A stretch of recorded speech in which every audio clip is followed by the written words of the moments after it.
Bienvenue! Aujourd'hui, on plonge dans le monde fascinant des suites numériques. Vous allez voir, derrière ce nom qui peut paraître un peu mathématique, se cache une idée toute simple, chercher des motifs, une logique dans des listes de nombres. Allez, on commence tout de suite par un petit jeu. Regardez cette liste. 0, 3, 6, 9. Alors à votre avis, quels seraient les deux prochains nombres? Bon, l'intuition nous dit tout de suite qu'il faut continuer à ajouter 3, n'est-ce pas? Ça nous donne 12 et 15. Voilà, c'est aussi simple que ça. Ok, maintenant un autre exemple. 1, 2, 4, 8. Ici, la règle a changé. On n'est plus dans l'addition, mais dans la multiplication. Chaque nombre est le double du précédent. Les suivants seraient donc 16, puis 32. Eh bien, ces deux exemples, ils illustrent parfaitement les deux grands types de suites qu'on va explorer ensemble. Alors voilà le programme. On va partir de cette intuition, de ces petits jeux, pour poser des définitions claires. Ensuite, on va décortiquer les suites arithmétiques et géométriques. Et pour finir, on apprendra à décrire leur comportement. C'est parti. Bon, maintenant qu'on a joué un peu, il est temps de mettre un peu d'ordre dans tout ça. Passons du côté des maths. Comment on formalise cette idée de liste de nombres qui suit une logique? Et voilà la définition officielle. En fait, une suite numérique, c'est tout simplement une liste de nombres. Mais attention, une liste où l'ordre est hyper important. Chaque élément a sa place, et pas une autre. Pour pouvoir en parler, il faut un minimum de vocabulaire. C'est simple, vous allez voir. Les nombres, on les appelle les termes. Leur position dans la file d'attente, c'est leur rang, qu'on note souvent avec la lettre N. Et un terme qui se trouve à la position N se note U indice N.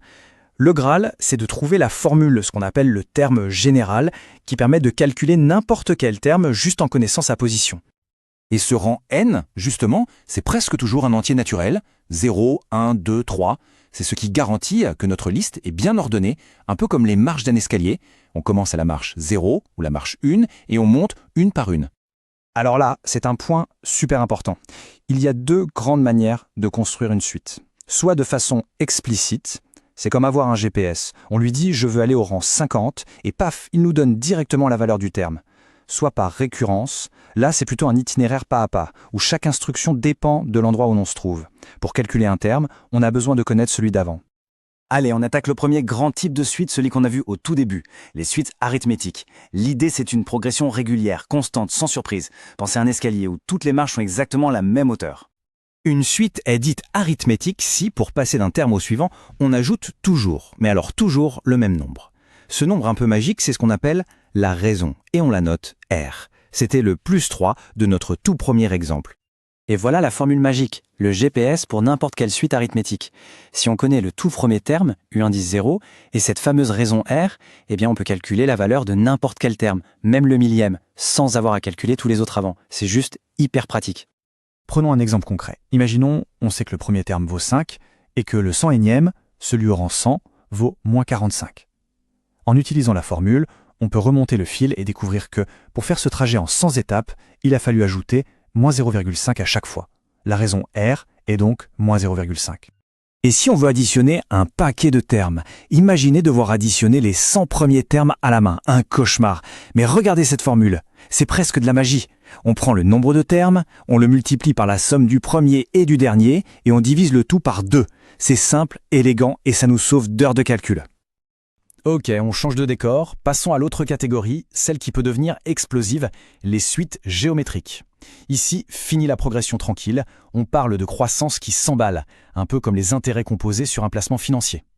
La règle du jeu pour une suite géométrique, c'est la multiplication. Pour sauter d'un terme au suivant, on multiplie toujours par le même nombre. C'est la raison, mais cette fois, on la note Q. L'image, c'est vraiment la boule de neige qui dévale une pente. Plus elle roule, plus elle grossit vite. Et là, le détail qui change tout, c'est l'exposant. Regardez la formule, le rang n, il est en puissance. C'est ça qui explique pourquoi ces suites peuvent grandir ou diminuer à une vitesse vertigineuse. C'est la signature de la croissance exponentielle.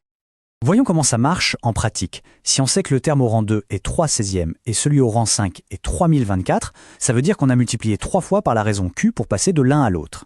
Un petit calcul, et on trouve que cette raison Q vaut 1/4. Et oui, tout comme pour les suites arithmétiques, il existe une super formule pour calculer la somme des termes. Bon, elle a l'air un peu plus intimidante ces volets, mais son but est exactement le même, nous épargner une montagne de calculs. C'est ce genre de formule qui est utilisée pour calculer la valeur d'un investissement sur le long terme. Savoir si une suite est arithmétique ou géométrique, c'est bien, mais ce n'est pas tout. On peut aussi décrire sa tendance générale, son comportement global.